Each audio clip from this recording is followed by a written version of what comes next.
आप सबको मेरा नमस्कार। अभी क्लास 11 केमिस्ट्री टर्म 2 के लिए एक सिंपल पेपर सॉल्व करेंगे। तो इसमें मैक्सिमम मार्क्स 35 है और टाइम ड्यूरेशन 2 आवर है। इसमें टोटल 12 क्वेश्चंस हैं, 12 क्वेश्चंस हैं जिसमें इंटरनल चॉइस भी है। इसमें सेक्शन ए में क्वेश्चन 1 से 3 तक है और ये very short answer type questions हैं जिसमें 2 मार्क्स है। सेक्शन बी में क्वेश्चन 4 to 11 जो है ना वो शॉर्ट आंसर क्वेश्चंस हैं जिसमें 3 मार्क्स है। और सेक्शन सी जो है ना question number 12 case based question है जिसमें 5 मार्क्स है। सारे क्वेश्चन कंपलसरी हैं और इसमें लॉग टेबल और कैलकुलेटर आपको अलाउड नहीं है। सेक्शन ए में क्वेश्चन 1 है, a balloon is filled with hydrogen at room temperature. एक बेलून जो है ना वो रूम टेम्परेचर पे हाइड्रोजन से भरा हुआ है। It will burst if pressure exceeds 0.2 bar. और ये फट जाएगा जब प्रेशर जो है ना 0.2 बार से ज़्यादा हो जाएगा। If at 1 bar pressure the gas occupies 2.271 litre volume. अगर एक बार प्रेशर पे जो गैस है वो 2.271 लीटर वॉल्यूम को ऑक्यूपाई करता है। Up to what volume can the balloon be expanded. तो कितने वॉल्यूम तक बैलून को एक्सपेंड कर सकते हैं, मतलब ये जानना चाहता है कि बैलून जो है ना फूटे मत, तो कितना वो मैक्सिमम वॉल्यूम को सह सकता है। अब देखिए इसको कैसे सॉल्व करेंगे। इसमें हम लोग बायल लॉ को यूज करेंगे। बायल लॉ को याद करने का सबसे सिंपल तरीका है बाटा। ठीक है, टी माने टेम्परेचर, तो बायल्स लॉ में टेम्परेचर कांस्टेंट होता है। तो जो आइडियल गैस इक्वेशन है P V equal to N R T. ठीक है, इसमें क्या है, अगर ये टी कांस्टेंट हो गया तो एन और आर तो कांस्टेंट रहेगा ही। तो हमको फार्मूला क्या मिलेगा, P one V one equal to P two V two. इसी को यूज करेंगे इसमें। ठीक है, तो याद रखिएगा बाटा जो कि एक कंपनी का नाम भी है। इससे कभी आप बायल्स लॉ को नहीं भूलेंगे। इसमें देखिए इफ पी वन इज 1 बार है ना, दिया हुआ है 1 बार, तो वी वन इसमें दिया हुआ है 2.27 litre. If P T equal to 0.2 bar then V two equal to क्या होगा, P one V one by P two. Value put करेंगे 1 इंटू 2.27 इंटू 0.2 बार, तो इसका वैल्यू आ जाएगा 11.35 लीटर। ठीक है, तो हमको क्या मिल गया, जो वॉल्यूम ऑफ सेकेंड है उसमें मिला 11.35 लीटर। तो इसमें हम लोग लिख देंगे इसी को कि since the volume burst at 0.2 bar pressure, balloon जो है फट जाता है 0.2 बार प्रेशर पे, the volume of a balloon should be less than 11.35 litre. तो जो बैलून का वॉल्यूम होना चाहिए वो कम होना चाहिए किससे, 11.35 लीटर से। सेक्शन ए में क्वेश्चन 2 है, the concentration of hydrogen ions in a sample of soft drink is 3.8 into 10⁻³ m। What is the pH value. इसमें हमको पीएच वैल्यू बताना है। और जो कंसेंट्रेशन दिया हुआ है हाइड्रोजन आयन का एक सॉफ्ट ड्रिंक के सैंपल में वो 3.8 इंटू 10⁻³ m है। तो चलिए इसको सॉल्व कर लेते हैं। अब क्वेश्चन सेकेंड में देखिए जो फार्मूला होता है पावर ऑफ हाइड्रोजन पीएच का कि माइनस लाग इन ब्रैकेट H प्लस। तो H प्लस जो आयन है ना उसको जब लाग करते हैं हम लोग तब जब हमको पीएच मिलता है। तो इसमें माइनस लाग 3.8 इंटू 10⁻³ तो लाग लेना तो आप लोग को आता ही होगा, है ना। अब इसमें क्या होता है, लाग का फार्मूला कि log in bracket m into n equal to होगा लाग m प्लस लाग n। ठीक, ये फार्मूला है। अब इसमें देखिए अगर हम इसको ब्रैकेट डाल दें ऐसा तो यहाँ पे ये हो जाएगा अंदर में लाग 3.8 प्लस लाग 10⁻³ ठीक। अब इसमें लाग में एक और फार्मूला होता है, देखिए क्या होता है कि लाग m⁻n इक्वल टू होता है m लाग m। तो यहाँ पे जो 10⁻³ है -3 आगे आ जाएगा तो -3 लाग 10 ऐसा हो जाएगा। अभी -3 से मल्टीप्लाई होगा तो यहाँ पे +3 हो जाएगा और यहाँ पे माइनस लाग 3.8 आ गया। अब आगे जाके सॉल्व करेंगे तो देखिए +3 आगे आ गया और लाग 3.8 का वैल्यू होता है 0.5798। इसको लाग टेबल से देखेंगे और इसको सॉल्व करेंगे तो हम लोग को मिला 2.4202 है ना। तो पीएच वैल्यू क्या हो जाएगा 2.42, यही इसका आंसर है। क्वेश्चन 3 है, what happens when magnesium reacts with CO2 और सेकेंड में SO2 गैस। जब मैग्नीशियम रिएक्ट करता है कार्बन डाइऑक्साइड से और सल्फर डाइऑक्साइड से तो क्या होता है, तो इसको इक्वेशन से हमको बताना है। जब CO2 से रिएक्ट कर रहा है तो यहाँ पे कार्बन से ज़्यादा रिएक्टिव है मैग्नीशियम, तो ऑक्सीजन जो है ना मैग्नीशियम के साथ में रिएक्ट करता है। तो मैग्नीशियम का वैलेंसी भी +2 होता है और ऑक्सीजन का -2 होता है। तो +2 और -2 इसीलिए MgO हो गया ये। तो 2 मैग्नीशियम ऑक्साइड प्लस ये कार्बन जो है यहाँ पे बाहर निकल जाएगा।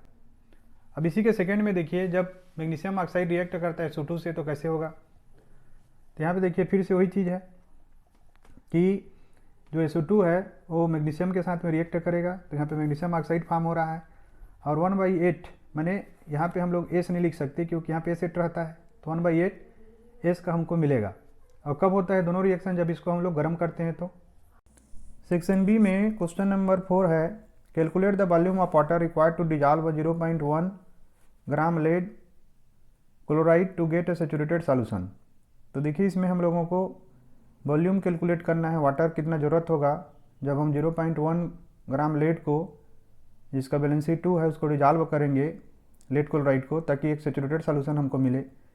यहाँ पे KSP दिया हुआ है PbCl2 का 3.2 × 10⁻⁸ और एटॉमिक मास है लेड का 207 यूनिट। तो चलिए इसको सॉल्व कर लेते हैं। बच्चों सेक्शन बी का वाला क्वेश्चन जो है ना थोड़ा हार्ड है, ध्यान से देखिएगा। According to the question KSP of PbCl2 = 3.2 × 10⁻⁸ ये दिया हुआ है। एटॉमिक मास ऑफ प्लम्बम या लेड जो होता है ना 207 U होता है। Amount of lead given 0.1 gram. तो एटॉमिक मास 207 है, अमाउंट है 0.1 ग्राम। अब हम लोग मानेंगे कि lead solubility of PbCl2 in water is, ये है S मोल पर लीटर, है ना। मान लीजिए सॉल्युबिलिटी कितना है, इसको हम लोग ने S मोल पर लीटर माना हुआ है। अब रिएक्शन कैसे हो रहा है देखिए, PbCl2 रिएक्ट करके Pb2+ बना रहा है एक्वस में, और 2Cl- आयन बना रहा है एक्वस में, ठीक है। अब इसका KSP फाउंड आउट करेंगे, तो दोनों का जो कंसंट्रेशन है उसका प्रोडक्ट करेंगे, तो इन ब्रैकेट Pb2+ × Cl- का स्क्वायर हो जाएगा, क्योंकि यहाँ पे 2 है। तो अब KSP यहाँ पे हमने क्या लिया हुआ है, उसका कंसंट्रेशन को S लिया हुआ है, तो यहाँ पे क्या आ जाएगा S 2S का पावर 2 मल्टीप्लाई करेंगे तो 2S का पावर 4S² हो जाएगा into S 4S³ equal to है 3.2 × 10⁻⁸, ठीक है। अभी देखिए S³ का वैल्यू निकालेंगे तो 4 से डिवाइड होगा, यहाँ पे मिलेगा हम लोग को 0.8 × 10⁻⁸। S³ का वैल्यू मिल गया। आगे देखिए क्या दिया हुआ है कि सॉल्युबिलिटी ऑफ PbCl2, जो सॉल्युबिलिटी है PbCl2 का S = 2 × 10⁻³ मोल पर लीटर, है ना। ये क्या है 2 × 10³ मोल पर लीटर गिवन है। और मोलर मास ऑफ PbCl2 ये होगा 207 + 35.5 क्लोरीन का एटॉमिक मास होता है इंटू 2, इसको सॉल्व करेंगे तो 278, ठीक है। फिर आगे देखिए सॉल्युबिलिटी ऑफ PbCl2 इन ग्राम पर लीटर, ग्राम पर लीटर में मल्टीप्लाई कर देंगे किलोग्राम को ग्राम में कन्वर्ट करने के लिए 278 × 2 × 10⁻³ तो हो जाएगा 0.5/6 ग्राम पर लीटर। अब देखिए यहाँ पे ये जो 0.5/6 ग्राम है PbCl2 का डिजॉल्व होगा in 1 litre of water. 1 litre water में इतना डिजॉल्व हो रहा है ना 0.556 gram. So that in 0.1 gram of PbCl2 will dissolve in, कितने में डिजॉल्व होगा 1 × 0.1 डिवाइडेड बाई 0.5/6 वाटर। इसको सॉल्व करेंगे तो मिल जाएगा 0.1798 लीटर वाटर, और मिलीलीटर में कन्वर्ट करेंगे तो 1000 से इसको मल्टीप्लाई कर देंगे तो हो जाएगा 179.8 मिलीलीटर वाटर।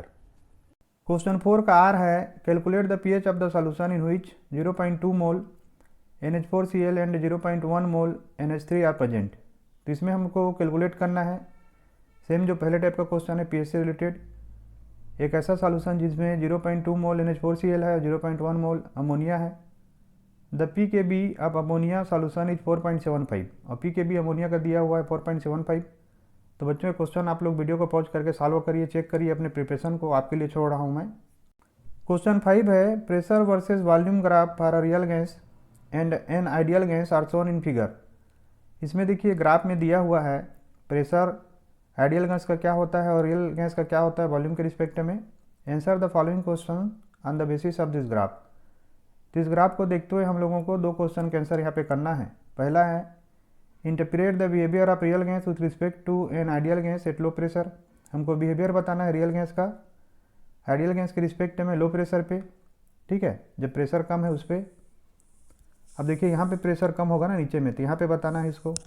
दूसरा बोलता है interpret the behaviour of real gas with respect to an ideal gas at high pressure.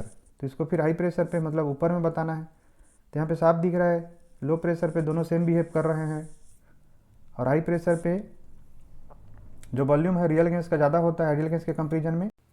और इसमें थर्ड क्वेश्चन है, mark the pressure and volume by drawing a line at the point where real gas behaves as an ideal gas.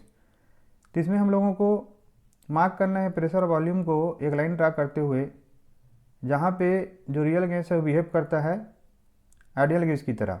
5 के 1 के answer में देखिए इसमें हमको interpret करना है behaviour of real gas with respect to an ideal gas at low pressure. तो इसमें क्या होगा, at low pressure the real gas shows a very small deviation, है ना। हम लोग ग्राफ में देखे हुए हैं, आप स्क्रीन पे देख भी रहे हैं कि लो प्रेशर में जो रियल गैस है ना वो बहुत ही कम डिविएशन दिखाता है from ideal gas. Ideal gas से दोनों सेम बिहेवियर करते हैं because the low curves almost coincide eight low pressure, क्योंकि दोनों के जो लो कर्व हैं, नीचे वाले कर्व हैं, वो एक ही समान है दोनों के लिए, आइडियल गैस के लिए भी और रियल गैस के लिए भी। लेकिन हाई प्रेशर में क्या हो रहा है, देखिए सेकंड क्वेश्चन बोलता है कि हमको उसके बिहेवियर को बताना है आइडियल गैस और रियल गैस का हाई प्रेशर में। तो होता है at high pressure the real gas shows large deviations. High pressure में रियल गैस जो है ना लार्जा डेविएशन दिखाता है from ideal behaviour as the curves are far apart. और ये जो आइडियल बिहेवियर से कर्व जो है ना बहुत ज़्यादा अलग हो जाता है आइडियल गैस के बिहेवियर से, ठीक है। और थर्ड में देखिए, थर्ड में हमने अच्छे से समझा है कि हमको मार्क करना है, तो मैंने बता दिया है आपको, और यहाँ पे स्क्रीन में भी देख रहे होंगे कि एट पॉइंट ए, जो पॉइंट ए है, both the curves intersect each other. दोनों कर्व जो है ना एक दूसरे से इंटरसेक्ट करते हैं। At this point real gas behaves as an ideal gas. P1 and V1 are the pressure and volume which corresponds to the point A. तो इस पॉइंट पे दोनों के दोनों जो है ना सेम टाइप का बिहेव करते हैं, और P1 और V1 जो है ना प्रेशर और वॉल्यूम होते हैं जो पॉइंट ए पे सेम सबका करस्पॉन्ड करते हैं। बच्चों क्वेश्चन 5 तक आर है 2.9 gram of a gas at 95 degree centigrade occupied the same volume as 0.184 gram of hydrogen at 17 degree centigrade at the same pressure. What is the molar mass of the gas? तो देखिए इसमें बता रहा है कि एक 2.9 ग्राम gas का है जो कि 95 डिग्री सेंटीग्रेड में सेम वॉल्यूम ऑक्यूपाई करता है जितना 0.184 ग्राम जो हाइड्रोजन है वो 17 डिग्री पे सेम प्रेशर पे। तो हम लोगों को बताना है कि जो मोलर मास है गैस का वो क्या है। तो बच्चों ये क्वेश्चन मैं आप लोगों के लिए छोड़ रहा हूँ, आप लोग इसको सॉल्व करके वीडियो को पॉज करके देखिए और टेस्ट करिए कि आपका प्रिपरेशन कैसा है। क्वेश्चन 6 है 1 mole of an ideal gas undergoes reversible isothermal expansion from an initial volume of V1 to a final volume of 10 V1। तो 1 मोल जो है ना एक आइडियल गैस का वो एक रिवर्सिबल आइसोथर्मल एक्सपेंशन में जाता है जिसमें इनिशियल वॉल्यूम V1 है और फाइनल वॉल्यूम 10 V1 है and does 10 kilo joule of work, और 10 किलो जूल का ये काम करता है। The initial pressure was 1 × 10⁻7 pascal, और जो शुरुआती प्रेशर है ना 1 × 10⁻7 पास्कल है। तो इसमें दो चीज़ हमको कैलकुलेट करना है, पहला है कैलकुलेट V1, तो जो वॉल्यूम V1 है उसको कैलकुलेट करना है, और सेकेंड है if there were 2 moles of gas what must its temperature have been. अगर वहाँ पे 2 मोल गैस का है तो उसका टेम्परेचर कितना होना चाहिए। तो क्वेश्चन 6 में देखिए अकॉर्डिंग टू द क्वेश्चन के हिसाब से क्या मिला, n = 1 है, इनिशियल वॉल्यूम V1 और फाइनल वॉल्यूम दिया हुआ है 10 V1, और जो वर्क डन है वो 10 किलो जूल है, और जो P है 1 × 10⁻7 पास्कल है। तो W = 2.303 nRT log V2/V1, ठीक है। तो W का वैल्यू क्या है यहाँ पे 10 × 10⁻3 joule equal to -2.303 × 1 × 8.314 into T हमको फाइंड आउट करना है, और लाग में 10 V1/V1। तो V1 कैंसिल हो गया, तो लाग 10 का वैल्यू 1 होता है। इसको सॉल्व करेंगे तो हमको 10 का वैल्यू मिलेगा, सॉरी टेम्परेचर मिलेगा यहाँ पे 522.3, ठीक है। ये हमको केल्विन में मिल गया। अब इसमें हम लोग आइडियल गैस इक्वेशन यूज करेंगे। तो in initial condition P1 V1 = N1 RT है ना। इनिशियल कंडीशन में P1 V1 जो है ना वो N1 RT की इक्वल है। अब यहाँ पे V1 मालूम है, P1 मालूम है 10⁻7 है, तो V1 हमको फाइंड आउट करना है, बाकी वैल्यू पुट करेंगे, T हमने यहाँ पे फाइंड आउट किया हुआ है। तो 1 इंटू जो गैस कांस्टेंट है 8.314 इंटू 522 इंटू डेसिमल 3 हो जाएगा ये। तो इसको जब सॉल्व करेंगे तो हमको मिलेगा 4.342 इंटू 10⁻2 सेंटीमीटर क्यूब, ठीक है। और इसको अगर मल्टीप्लाई कर देंगे तो 434.2 सेंटीमीटर क्यूब, ये हमको फर्स्ट का यहाँ पे आंसर मिलेगा। इसमें सेकेंड में देखिए, सेकेंड में पूछ रहा है कि if there were 2 moles of gas what must its temperature have been. तो if there were 2 moles of the gas, यहाँ पे अगर 2 मोल है गैस का तो हम लोग फिर आइडियल गैस इक्वेशन यूज करेंगे P1 V1 = N1 RT। तो यहाँ पे P1 का वैल्यू 10⁻7 है, V1 हमने फाइंड आउट किया है 4.342 × 10⁻⁻4, और यहाँ पे N है 2, यहाँ पे N दिया हुआ है 2 मोल, और जो गैस कांस्टेंट है 8.314 है इंटू T। इसको सॉल्व करेंगे तो हम लोगों को टेम्परेचर मिलेगा 261.1 केल्विन। इसमें क्वेश्चन 7 है when water is added to compound A of calcium a solution of compound B is formed. When carbon dioxide is passed into the solution, it turns milky due to the formation of compound C. बच्चों इसको तो कई बार हम लोग कर चुके हैं, जब हम कार्बन डाइऑक्साइड को फूकते हैं तो वो जो है ना मिल्की हो जाता है, दूधिया हो जाता है, उसी से रिलेटेड है। If the excess of carbon dioxide is passed into the solution, milkiness disappears due to the formation of compound D. Identify the compounds A B C and D, explain why the milkiness disappears in the last step. तो चलिए इसको अच्छे से हम लोग समझ लेते हैं और सॉल्व कर लेते हैं। देखिए आंसर 7 है, B turns milky on passing CO2, it is lime water CaOH twice, है ना, कि बी जो है ना तभी मिल्की हो जाता है जब उसमें CO2 हम पास करते हैं। और ये जो है ना लाइम वाटर है, calcium hydroxide, and compound C which gives milky appearance is calcium carbonate CaCO3।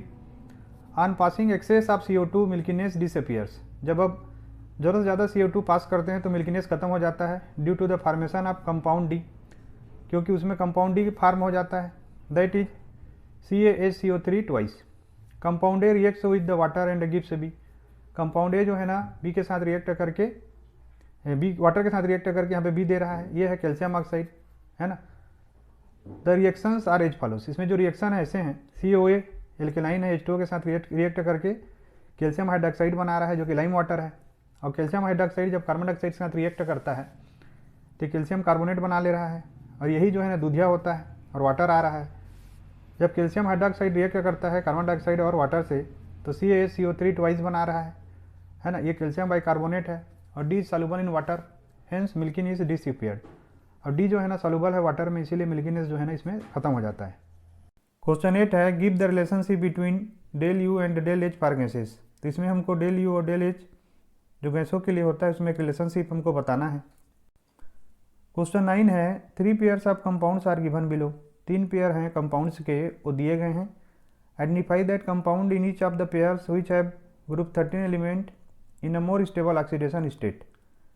तो इसमें हमको आइडेंटिफाई करना है कंपाउंड में, ईच पेयर में, कि किसका जो है ना ग्रुप 13 एलिमेंट में ज़्यादा स्टेबल ऑक्सीडेशन स्टेट है। Give a reason for your choice, और आपको अपने चॉइस के लिए एक रीजन देना है।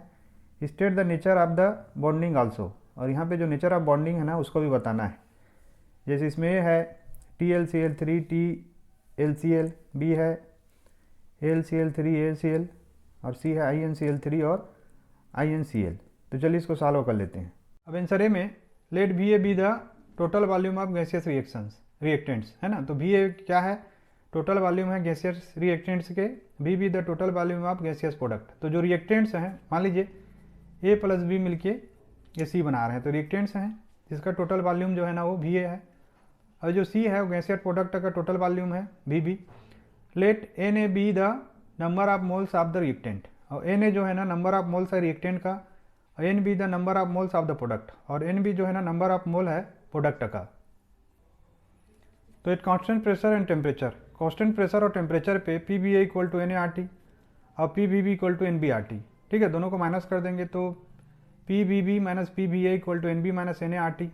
अब यहाँ पे देखिए VB - BA डेल B हो जाएगा, तो del B = del N GRT, here del NG = NB - Na is equal to the difference between the number of gaseous products and gaseous reactants.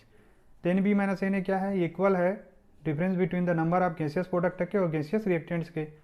अब यहाँ पे हम लोग यूज करेंगे कि we know that del H = del U + del NGRT। तो del H यहाँ पे क्या है, ये heat change under constant pressure है QP, और डेल B क्या है यहाँ पे, ये QB है heat change index constant volume, ठीक है।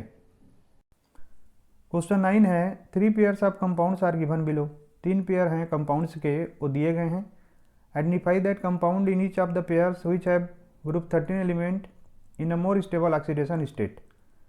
तो इसमें हमको आइडेंटिफाई करना है कंपाउंड में, ईच पेयर में, कि किसका जो है ना ग्रुप 13 एलिमेंट में ज़्यादा स्टेबल ऑक्सीडेशन स्टेट है। Give a reason for your choice, और आपको अपने चॉइस के लिए एक रीजन देना है। State the nature of the bonding also, और यहाँ पे जो नेचर ऑफ बॉन्डिंग है ना उसको भी बताना है। जैसे इसमें ये है TlCl3 TlCl, B है AlCl3 AlCl, और C है InCl3 और InCl। तो चलिए इसको सॉल्व कर लेते हैं। तो आंसर 9 का ये है, TiCl is more stable then TiCl3, है ना। तो TiCl जो है ना ज़्यादा स्टेबल है TiCl3 से, because moving down the group lower oxidation state is more stable due to the inert pair effect restricting the participation of ns in bonding. तो जो हम नीचे में जाते हैं ग्रुप के, तो जो इनर पेयर इफेक्ट होता है वो रिस्ट्रिक्ट करता है पार्टिसिपेशन का एनएस बॉन्डिंग में, और ये ज़्यादा स्टेबिलिटी लाता है। इसका बी में देखिए AlCl3 is more stable because it does not show the inert pair effect. AlCl3 ज़्यादा इफेक्ट होता है क्योंकि ये इनर्ट पेयर इफेक्ट नहीं दिखाता। It is a covalent compound and acts as a Lewis acid, और एक कोवेलेंट कंपाउंड है और एक लुईस एसिड की तरह ये बिहेव करता है। इसमें सी है InCl is more stable. InCl जो है ना इसमें ज़्यादा स्टेबल होगा due to the inert pair effect, क्योंकि इसमें इनर्ट पेयर इफेक्ट होता है। And the lower oxidation state +1, lower oxidation state होता है +1 इज मोर स्टेबल, और ज़्यादा स्टेबल होता है। It shows both the oxidation states +3 and +1, और ये जो है ना दोनों ऑक्सीडेशन स्टेट को दिखाता है, +3 को भी और +1 को भी। बच्चों क्वेश्चन 9 का आर है rationalise the given statements and give chemical reactions. हमको ये जो स्टेटमेंट्स हैं उनको रेशनलाइज करना है और केमिकल रिएक्शन देना है। फर्स्ट है लेड, जिसका वैलेंसी 2 है, chloride reacts with Cl2 to give PbCl4। Second है lead with valency 4, chloride is highly unstable towards heat. और थर्ड है lead is known not to form an iodide PbI4। ठीक है, तीनों के जो आंसर्स हैं आप खुद बनाइए, टेस्ट करिए अपने प्रिपरेशन को। अगर डाउट होता है तो कमेंट करिएगा, जरूर मैं इसके लिए एक अलग वीडियो बना दूंगा, तो एक बार ट्राई करके आप लोग जरूर देखिए। क्वेश्चन 10 है the relative reactivity of first degree, second degree, third degree hydrogens towards chlorination is 1:3, 8:5। Calculate the percentage of all monochlorinated products obtain from 2-मेथिल ब्यूटेन।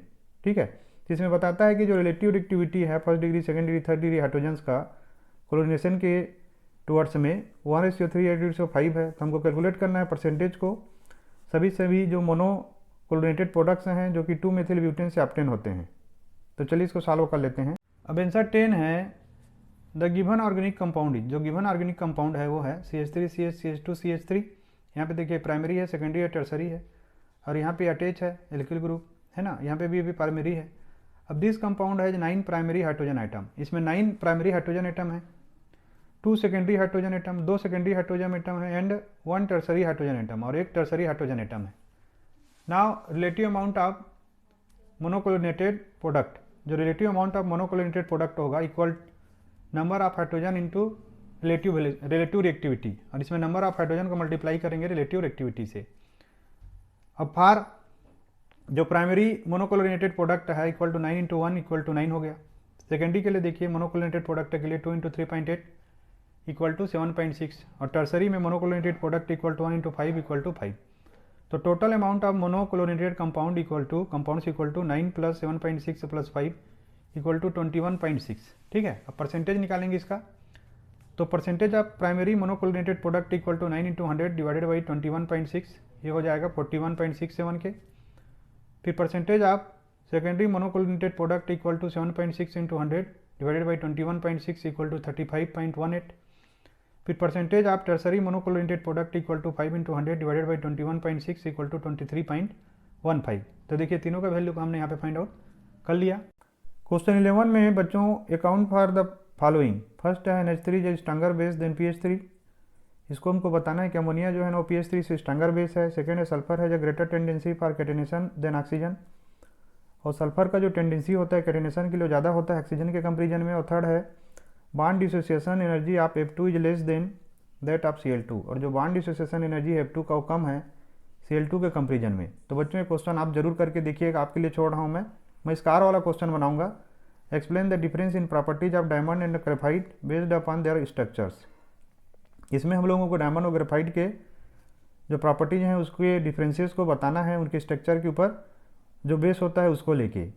तो चलिए इसको सॉल्व कर लेते हैं। तो यहाँ पे देखिए डायमंड और ग्रेफाइट। पहला है diamond is hardest on earth. Diamond जो है सबसे कठोर है पूरे अर्थ में, डेंसिटी है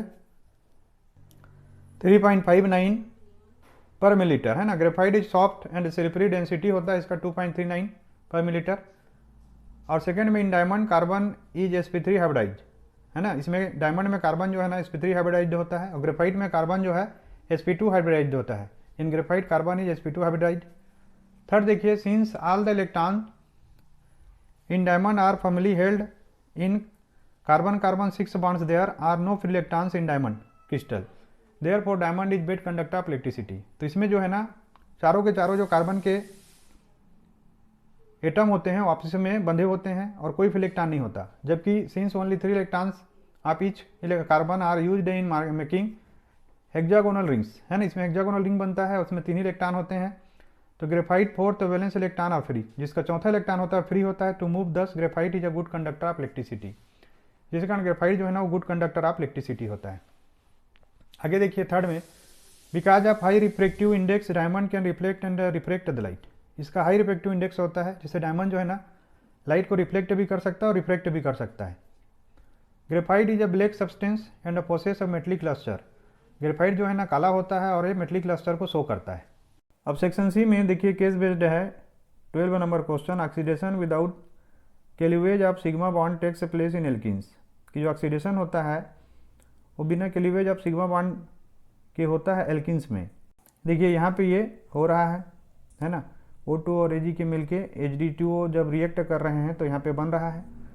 अब यहाँ पे आगे देखिए presence of unsaturation in alkenes is detected using Baeyer's reagent, और जो प्रेजेंस ऑफ अनसेचुरेटेड एल्किन्स होता है उसको डिटेक्ट करते हैं बेयर्स रिजेंट से। Alkene decolourise pink colour of Baeyer's reagent, और एल्किन जो है ना डीकलराइज कर देते हैं पिंक कलर को बेयर रिजेंट में। In the presence of Baeyer's reagent syn addition of OH groups take place on both carbons of the double bond, और जब जो प्रेजेंट होता है CN एडिशन जब होता है उसमें तो OH ग्रुप जो है ना वो दोनों कार्बन में डबल बॉन्ड के साथ जुड़ता है। The next reaction can be given is, और जो दूसरा रिएक्शन है कुछ इस प्रकार से होता है। यहाँ पे देखिए RCH double bond CH R, और पोटेशियम परमैंगनेट है OH माइनस यहाँ से बाहर निकल रहा है और क्या बन रहा है यहाँ पे CHOH, और यहाँ पे 2 एल्किल ग्रुप इससे अटैच हैं। आगे देखिए बोलता है कि ozonolysis of alkenes gives ozonide which on further hydrolysis gives aldehyde and or ketone. और जो ओजोनोलाइसिस होता है एल्किन का ओजोनाइड देता है, और जो कि बाद में हाइड्रोलाइसिस करने पे एल्डिहाइड और कीटोन देता है। ठीक है, रिएक्शन यहाँ पे दिया हुआ है। अब हम लोग को आंसर बताना है इसमें, तो बच्चों आंसर को आप लोग नोट कर लीजिएगा, है ना, क्योंकि मैं पाँचों का आंसर एक साथ बताऊँगा। पहले आप क्वेश्चन को सुन लीजिए। पहला है कि linear polyenes on ozonolysis gives 2 moles of acetaldehyde and 1 mole of propanedial. Linear polyene will be, ठीक है, तो लीनियर पोलिन जो होते हैं ओजोनोलाइसिस में 2 mole of acetaldehyde 1 mole of propanedial देते हैं। तो लीनियर जो पोलिनिन होता है वो क्या होगा बोलता है, ठीक है, तो इसका आंसर हम लोग अभी मैं बताऊंगा आपको। सेकंड बोलता है आर्थोजाइलिन ऑन ओजोनोलाइसिस विल गिव। तो देखिए आर्थोजाइलिन जो है ना यहाँ पे 2 रिएक्शन दिया हुआ है CH3CO CH3 and CH3CO CHO, ठीक है, एल्डिहाइड है और ये कीटोन है। दूसरा देखिए CH3CO COCH3, उसके बाद CH3CO CHO और एंड CHO, ठीक है। तो ये और भी के जो रिएक्शन पे हमको बताना है कि क्या देंगे, तो इसको मैं बताऊंगा अभी। थर्ड देखिए CH2 double bond CH2 and CH3CH double bond CH2 both will give formaldehyde on ozonolysis. ये दोनों क्या फॉर्मल्डिहाइड देंगे ओजोनोलाइसिस में, ट्रू और फॉल्स बताना है। फोर्थ है product of ozonolysis gives information about. जो प्रोडक्ट ऑफ ओजोनोलाइसिस होता है वो किसका इंफॉर्मेशन देता है। इसी में एक इंटरनल चॉइस है R। बी बोलता है why would Baeyer's reagent is used for the detection of the alkenes, कि बेयर्स रिजेंट क्यों यूज होता है डिटेक्शन ऑफ एल्किन्स को करने के लिए। तो चलिए सारे आंसर मैं आपको समझाते जाता हूँ। अब देखिए 12 का पहला है कि linear polyenes are ozonolysis gives 2 mole of acetaldehyde and 1 mole of propanedial, linear propolyene will be. तो यहाँ पे हो गया linear polyene will be alkadiene, है ना, ये क्या होंगे, ये एल्केडाइन होंगे, यही इसका आंसर होगा। सेकेंड में देखिए आर्थोजाइलिन ऑन ओजोनोलाइसिस विल गिव, ये क्या देगा, ये देगा CH3 single bond CO CH3, है ना, ये देगा। और क्या देगा ये CH3CO CHO और देगा CHO, ठीक है, ये तीनों का तीनों इसका आंसर होगा। आल्सो होगा because only CH2 will give formaldehyde on ozonolysis, क्योंकि इसमें CH2 ही ओजोनोलाइसिस में फॉर्मल्डिहाइड देता है। में product of ozonolysis gives information about none of this, कोई भी इंफॉर्मेशन वो नहीं देता। अब फिफ्थ में है why would Baeyer's reagent is used for the detection of alkenes.